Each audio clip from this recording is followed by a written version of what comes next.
publicized for all of last year and the 16 in 2018. There are now plans to deploy additional law enforcement officers to areas of the city that have been engaged in violent crime. Philly forecast for the balance of the afternoon. The high near 92. Partly cloudy tonight, low around 74. Mostly sunny tomorrow with a slight chance of thunderstorms in the afternoon, high near 91. Right now in Philadelphia, a few clouds, 90 degrees at 106. Support for NPR comes from NP Foundations. Other contributors include Home Advisor, committed to supporting local businesses by connecting project-ready homeowners with local home improvement professionals for hundreds of projects. Learn more at homeadvisor.com. PR and WBUR, I'm Tanya Mosley. I'm Robin Young. It's here now. There are no talks in sight between Democrats and Republicans to reach a deal to help millions of Americans who struggled financially during the pandemic. Eviction protection at $600 per week and extended unemployment benefits expired last month. Talks between Congress and the White House fell apart Friday, although earlier today, President Secretary Mnuchin said he thought there would be compromise. But meanwhile, on Saturday, President Trump signed 4 measures to go around Congress, extending employment for $400 per week extra, making states pay for part of it, and taking money from disaster relief in the middle of hurricane season. Let's bring in NPR White House reporter Ayesha Rascoe, who's been following this. Hi, Ayesha. Hello. And we know Democrats want to keep the 600 in extended unemployment. Republicans wanted 200. They say more takes away the incentive to go back to work. Here's the president with 400. Now, he doesn't have the power of the purse constitutionally. So first, are his actions enforceable? There are a lot of legal questions about these actions, particularly the unemployment benefits. A legal expert that talked to my colleague Tamara Keith said that when it comes to money for unemployment, there could certainly be lawsuits because it seems like the president is calling for money to be spent in a way that Congress did not necessarily authorize. So these actions that he's looking at will likely face legal challenges. And there's also the question of how they would actually be implemented. Even if he tries to move forward with it, there's a lot of confusion over how they would actually be implemented.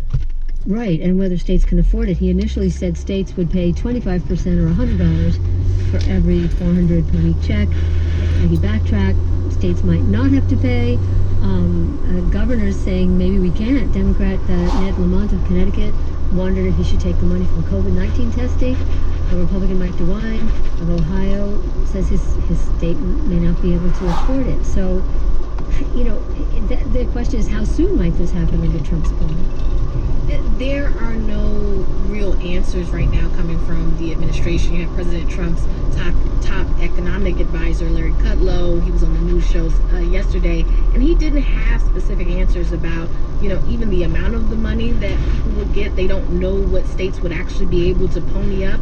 And then you have, as you pointed out, states are already overwhelmed. So how are you expecting them to also come up with this money or to disperse it? We know that even under the program that expired at the end of July, some people waited months and months to get their unemployment checks, and we're still waiting.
to look at what they can do to help people who may be evicted, to look at funds that they may be able to provide, and to see if they can put in or to the federal government to look at whether they should extend some help or relief to people so they don't get evicted. It is a threat to once people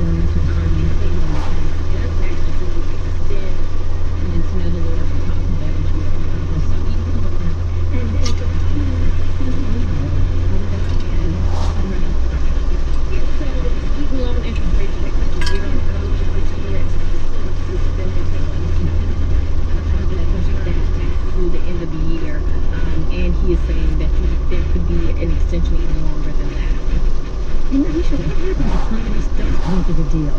Do these executive actions just kind of go away? Presumably that's what would happen, and that the president would step back and that he would I think part of this is trying to force a deal in the meantime to try to force action, but it's not clear right now that the sides are really coming together. I was just going to say, Mr. Secretary, do you see any side letting go? The Republicans maybe coming up from 200 or Democrats down from 6? Well, I mean, both sides are saying that, they need to come find some middle ground, and so that certainly may be possible. The White House and the administration is going to be facing pressure because now that you've done these executive orders, people are going to expect to see something happen. And if things are happening fast, they're going to want to make a deal. White House reporter Aisha Roscoe, thank you so much. Thank you. Concerns continue to mount about mail-in voting as the Trump administration challenges voting rules and makes changes to the Postal Service leading up to November's election. Meanwhile, in North Carolina, the start of in-person, one-stop early voting is just 2 months away, and election officials are scrambling to make certain they have enough volunteers to work the polls despite health risks because of the coronavirus. From North Carolina Public Radio, Rusty Jacobs reports. Ann Modens signed up to work the polls for the first time in the March 3rd primaries and loved it. The 62-year-old retired attorney in western North Carolina's Buncombe County served as a precinct judge and said she was looking forward to helping out again. I just was so jazzed about it. I didn't expect to really like it and find it as rewarding as I did. But then the coronavirus pandemic hit the U.S., and she decided that at her age, with a predisposition to clotting, it's highly unlikely she'll volunteer this fall. I would say that it would take a vaccine before I would be comfortable doing it, and even then I'm not sure. Health concerns like these contributed to poll worker shortages and hours-long waits for voters in Wisconsin's April primaries. In Milwaukee, the number of polling sites on Election Day went from 180 to just 5 because there weren't enough volunteers to staff them. This is why elections officials, lawmakers, and other policymakers are intensifying recruiting efforts and increasing incentives for the thousands of poll workers needed at 2,700 precincts across North Carolina on Election Day and at one-stop sites for early voting. Gary Sims is the elections director in Wake County, where the school system has made Election Day a teacher workday, freeing up students who might be able to help out at the polls. Just trying to get maybe a younger crowd involved. The elections assistants may be as young as 17. Many of the jobs at polling places this year will entail handing out face masks to voters, sanitizing voting booths after each use, and keeping voters safely and socially distanced. And getting younger volunteers is crucial since the average age of poll workers in North Carolina is upwards of 60. Damon Surcosta chairs the State Board of Elections. That's a population that's particularly concerned about coronavirus and one of the vulnerable populations according to the CDC. Addison Gray is a 30-year-old school nurse in Wake County. She signed up to work the polls this fall after seeing a public service announcement on social media. And it pays like up to $200 a day, and I was like, oh, that's kind of enticing. Recently enacted state legislation provides additional hazard pay for poll workers and funding to help counties acquire enough personal protective equipment. The legislation also allows unemployed people to continue receiving benefits while collecting a stipend as a poll worker. But Gray says for her, volunteering is not about the money. She was motivated by the calls for social and racial justice in the aftermath of the killing of George Floyd by a Minneapolis police officer. I felt like I needed to be a better better citizen with all of the unrest that's going on. I wanted to do something, but I didn't know what I should do. Wake County is home to the state capital, Raleigh. The county has more than 200 voting precincts and a large and growing population, which eases concerns about recruiting enough poll workers.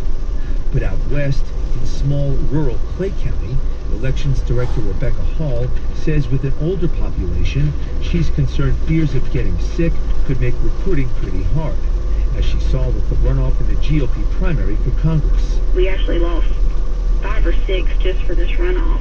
On the eastern side of the state, in Chowan County, 65-year-old June Britt says her doctor advised her not to return as a member of a multi-partisan assistance team this year. The 2-person teams go to nursing homes to help residents fill out registration and absentee ballot request forms. I came down with bronchitis and now I have asthma. Britt says she will work as a chief precinct judge at a polling site, even though her doctor would prefer she didn't. She says she thinks she'll have more control in that setting to distance herself from others. Being able to vote is a privilege and an honor. And Britt says helping others to vote is a blessing. Here and now, I'm Rusty Jacobs. You're listening to Here and Now.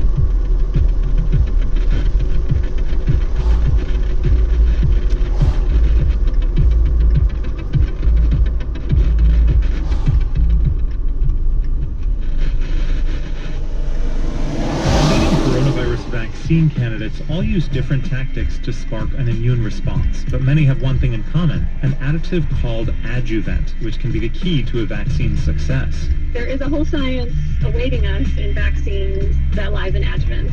That story this afternoon on All Things Considered from NPR News. Tune in this afternoon starting at 4 on 90.9 WHYY. I'm Jack Lepiarz. Lebanon's prime minister says he is stepping down hours after the country's cabinet resigned as well. Comes after last week's explosion in Beirut's port that killed at least 160 and injured thousands. Hundreds of thousands were left homeless by the blast. China is issuing sanctions against 6 U.S. politicians and the heads of multiple organizations that promote democratic causes. The country says the 11 have performed badly on issues concerning Hong Kong amid a crackdown on dissent there. Among those facing sanctions are 5 senators, including Marco Rubio and Ted Cruz. U.S. employers are advertising more jobs even as the pace of hiring slows. New figures from the Labor Department show a nearly 10% jump in job openings advertised on the last day of June. You're listening to Here and Now. It's 1:18. We see what we see. We might not see everything. There's always more to learn, more to know, to understand what might seem simple. WHYY 90.9 FM and NPR are here when you want more information, deeper stories, and no political agenda. Next, we'll check in with the BBC under a heat wave that has complicated efforts to tamp down COVID-19.